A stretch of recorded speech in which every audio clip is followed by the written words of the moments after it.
नमस्कार। आज हम बात करने वाले हैं एकलव्य मॉडल आवासीय विद्यालय यानी ईएमआरएस के बारे में। अगर 2026-27 के सेशन में क्लास 6 में एडमिशन करवाना है तो ये सारी जानकारी आपके काम की है। चलिए स्टेप बाय स्टेप पूरी प्रोसेस को समझते हैं। तो सबसे पहले मन में यही सवाल आता है ना कि किसी बच्चे को एक अच्छी क्वालिटी वाली रेजिडेंशियल एजुकेशन कैसे दिलवाई जा सकती है। चलिए आज इसी सवाल का जवाब ढूंढते हैं। और इस सवाल का जवाब है एकलव्य मॉडल आवासीय विद्यालय। ये स्कूल खास तौर पर आदिवासी छात्रों को टॉप क्वालिटी की शिक्षा देने के लिए बनाए गए हैं। वाकई में ये एक बहुत बड़ा अवसर है। आज की सारी बातचीत को हमने इन 6 हिस्सों में बांटा है। मतलब अवसर क्या है, वहां से लेकर एडमिशन के आखिरी स्टेप तक सब कुछ कवर करेंगे। तो चलिए पहले सेक्शन से शुरुआत करते हैं और समझते हैं कि आखिर ये ईएमआरएस है क्या और इसका मिशन क्या है। देखिए, ये स्कूल भारत सरकार के जनजातीय कार्य मंत्रालय की एक पहल है और इन्हें नेस्ट्स मैनेज करता है। इसका सीधा सा मतलब है कि ये एक बहुत ही भरोसेमंद और वेल प्लान प्रोग्राम है जिसका एक ही मकसद है, क्लास 6 से 12 तक बच्चों को बेहतरीन शिक्षा देना। अच्छा, अब आते हैं सबसे जरूरी पहले कदम पर, मतलब ये जानना कि इस मौके के लिए कौन कौन पात्र है, कौन अप्लाई कर सकता है। तो सबसे पहली और सबसे जरूरी चीज है उम्र। ध्यान से सुनेगा, 31 मार्च 2026 को बच्चे की उम्र 10 साल से कम नहीं होनी चाहिए और 13 साल से ज्यादा भी नहीं, मतलब 10 से 13 साल के बीच। ये डेट और एज क्राइटेरिया बहुत स्ट्रिक्ट है, तो इसे जरूर ध्यान में रखें। उम्र के बाद आती है पढ़ाई की बात।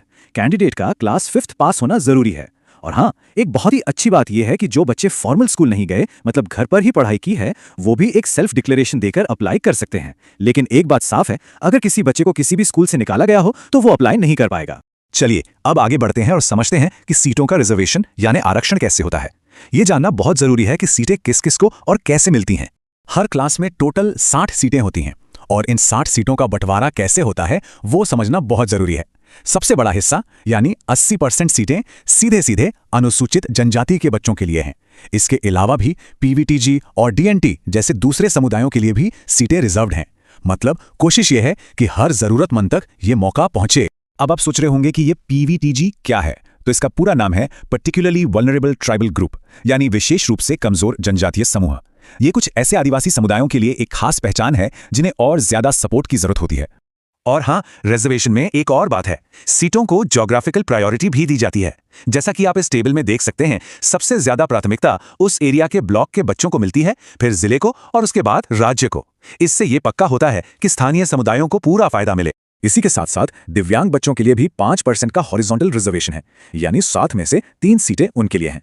यह दिखाता है कि सिस्टम कितना समावेशी और विचारशील है। तो अब जब एलिजिबिलिटी और रिजर्वेशन की बात साफ हो गई है, तो चलिए अब सीधे एडमिशन टेस्ट पर आते हैं। इसे ईएमआरएसटी यानी एकलव्य मॉडल आवासीय विद्यालय चयन परीक्षा भी कहते हैं। ये पूरा टेस्ट 100 नंबर का होता है और जैसा कि आप देख सकते हैं, सबसे ज्यादा वेटेज मतलब 50 नंबर मेंटल एबिलिटी को दिया गया है। फिर अरिथमेटिक और लैंग्वेज टेस्ट दोनों 25-25 नंबर के हैं। तो इससे तैयारी की एक दिशा मिल जाती है कि किस पर ज्यादा फोकस करना है। अच्छा, टेस्ट के बारे में कुछ और जरूरी बातें जान लेते हैं। ये 2 घंटे का ऑफलाइन पेपर होगा जिसमें ऑब्जेक्टिव सवाल आएंगे। सिलेबस क्लास 5th लेवल का ही होगा और सबसे अच्छी बात यह है कि पेपर अंग्रेजी, हिंदी या रीजनल लैंग्वेज किसी में भी दे सकते हैं। और हाँ, दिव्यांग छात्रों को 30 मिनट एक्स्ट्रा भी मिलेंगे। चलिए अब प्रैक्टिकल बातों पर आते हैं, मतलब एप्लीकेशन प्रोसेस क्या है और कौन सी तारीखें याद रखनी है। अब आते हैं सबसे जरूरी हिस्से पर, तारीखें। ये जो आप देख रहे हैं ये छत्तीसगढ़ नोटिफिकेशन के हिसाब से हैं। ऑनलाइन एप्लीकेशन 8 जनवरी को शुरू होंगी और अप्लाई करने का लास्ट डे है 7 फरवरी। अगर फॉर्म में कोई गलती हो जाए तो घबराने की बात नहीं, 8 से 10 फरवरी के बीच उसे ठीक करने का मौका मिलेगा। और फिर एग्जाम की डेट है 1 मार्च 2026। तो इन तारीखों को कहीं नोट कर लीजिए, ये बहुत जरूरी है। एप्लीकेशन जमा करने के लिए 2 ऑप्शन है, या तो आप अपने राज्य के ऑफिशियल पोर्टल पर ऑनलाइन अप्लाई कर सकते हैं या फिर नजदीकी ऑफलाइन रजिस्ट्रेशन सेंटर पर जाकर भी फॉर्म भर सकते हैं। इससे यह प्रोसेस सभी के लिए आसान हो जाता है। चलिए अब इस सफर के आखिरी पड़ाव पर चलते हैं, जानते हैं कि एग्जाम होने के बाद क्या होगा, आगे के स्टेप्स क्या हैं। एग्जाम के रिजल्ट्स कई ऑफिशियल वेबसाइट्स पर आएंगे, जैसे कि आपके राज्य की ईएमआरएस सोसाइटी की वेबसाइट पर, मिनिस्ट्री ऑफ ट्राइबल अफेयर्स की वेबसाइट पर और एनईएसटीएस की वेबसाइट पर। तो रिजल्ट के लिए इन वेबसाइट्स पर नजर बनाए रखनी होगी। अगर सिलेक्शन हो जाता है तो इन डॉक्यूमेंट्स का वेरिफिकेशन होगा, तो अपनी चेकलिस्ट तैयार रखिए। बर्थ सर्टिफिकेट, आधार कार्ड, डोमिसाइल और रिजर्वेशन सर्टिफिकेट और पिछली क्लास की मार्कशीट, ये सब कुछ पहले से तैयार रखना होगा। इससे आखिरी वक्त पर कोई परेशानी नहीं होगी। ये लाइन सीधे गाइडलाइन से है और इसका मतलब एकदम साफ है, एडमिशन तभी फाइनल माना जाएगा जब आपके सारे डॉक्यूमेंट्स चेक हो जाएंगे, वेरीफाई हो जाएंगे।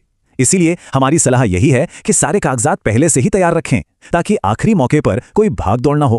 तो अब जब सारी जानकारी सामने है, पूरा रास्ता साफ दिख रहा है, तो सवाल बस एक है, इस शानदार मौके का फायदा उठाने के लिए आपका अगला कदम क्या होगा।